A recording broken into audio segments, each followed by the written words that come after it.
Welcome to The Explainer. Today, we're unpacking a topic that is literally shaping global headlines every single day, the modern Middle East crisis.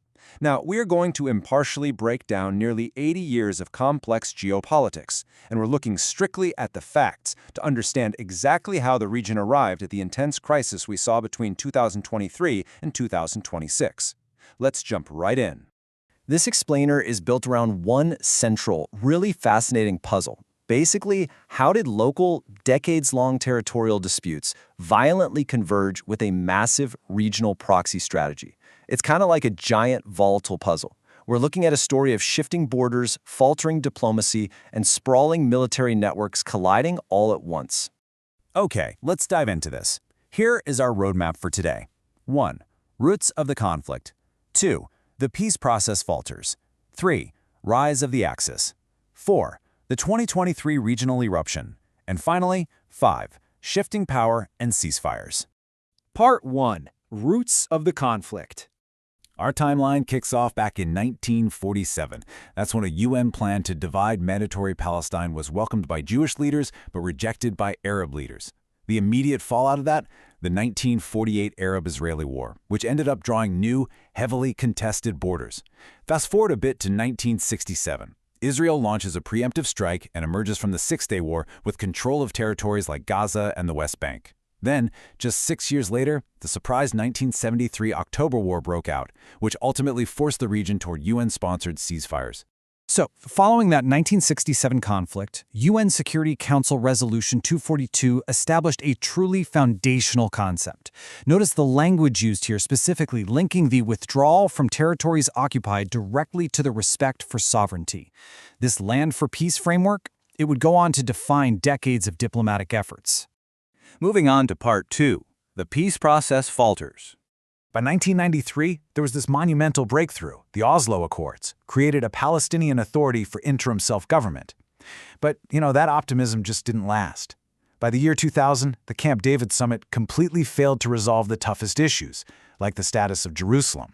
And the immediate, tragic result of that breakdown was the Second Intifada, which was years of violent uprisings that deeply hardened public opinion on both sides of the conflict. And the fallout from that hardened public opinion actually triggered a deep political fracture. In 2006, Hamas, a militant offshoot that outright rejected the Oslo Accords, ended up winning Palestinian elections. Following a brief civil war in 2007, the leadership split right down the middle. Fatah retained administrative control over parts of the West Bank, while Hamas violently seized control of Gaza. As you can imagine, trying to mount any sort of unified peace effort was now vastly more complicated. All right, Part 3. Rise of the Axis. Now, while those local borders were fracturing, Iran was busy building the Axis of Resistance, an informal, incredibly powerful military coalition. Driven by this philosophy of forward defense, Iran's main goal was to keep conflicts far away from its own borders. How? By mobilizing proxy networks to exhaust Israel and impose heavy costs on U.S. foreign policy in the region. Here's a fascinating little detail, though. The name actually didn't originate in Tehran. The term was coined in 2002 by a Libyan newspaper pushing back against U.S. President George W. Bush's famous Axis of Evil speech. They argued the common denominator wasn't evil, but rather resistance to U.S. hegemony. Tehran saw the catchy phrase, adopted it, and, well, the name stuck. And the resulting network is massive. You have state members like Iran, the Houthis in Yemen, and, at least until recently, the Assad regime in Syria. But the true leverage? That comes from the non-state militant groups. We're talking Hezbollah in Lebanon, Hamas in Gaza, and various heavily armed militias operating in Iraq and Syria. It is a highly coordinated, incredibly complex web of governments and proxy fighters. Let me tell you, keeping this entire network running was astonishingly expensive. Before international sanctions really tightened the screws in 2019, Iran's Quds Force was spending an estimated $700 million every single year just to provide military, financial, and logistical support to these coalition members. Which brings us to Part 4, the 2023 regional eruption. This is where the two tracks violently collide. On October 7, 2023, Hamas and allied militant groups launched an unprecedented surprise attack on Israel. Approximately 1,200 people were killed, mostly civilians, and 251 hostages were taken. In immediate response, Israel launched massive airstrikes and a full-scale ground invasion aimed at dismantling Hamas in the Gaza Strip. This resulted in a truly devastating war and a dire humanitarian crisis. But here's the critical thing. The conflict didn't stay localized. October 7th acted like a catalyst that activated the entire Axis network. Suddenly, Hezbollah opened a northern front in Lebanon. Houthi militants started attacking international shipping routes, and Iraqi militias began targeting U.S. bases. Iran's whole forward defense strategy was fully engaged across multiple fronts all at once. Finally, Part 5, Shifting Power and Ceasefires. In the aftermath, the geopolitical map was redrawn in rapid succession. Late 2024 saw the shocking collapse of the Syrian government. Then 2025 brought a short-lived Gaza ceasefire, which was followed by an expansive U.S.-brokered 20-point plan in the fall.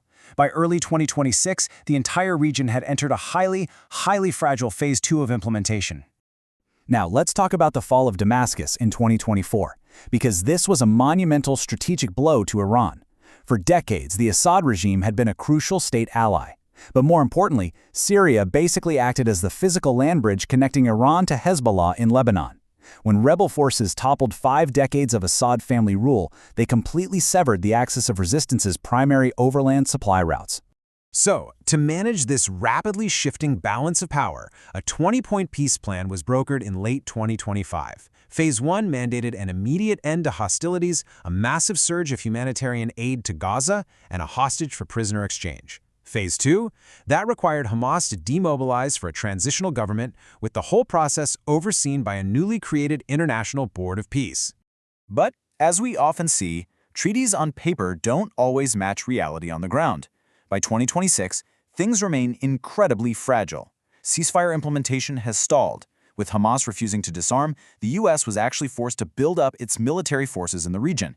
And meanwhile, Western intelligence reports indicate that Iran is heavily prioritizing its proxy network again, secretly smuggling massive 750-ton caches of missiles and drones directly to the Houthis and Hezbollah.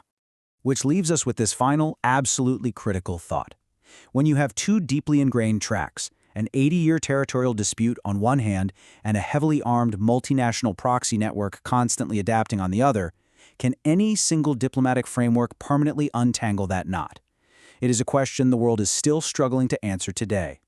Thank you so much for joining me for this explainer. Keep learning, keep questioning, and I'll see you next time.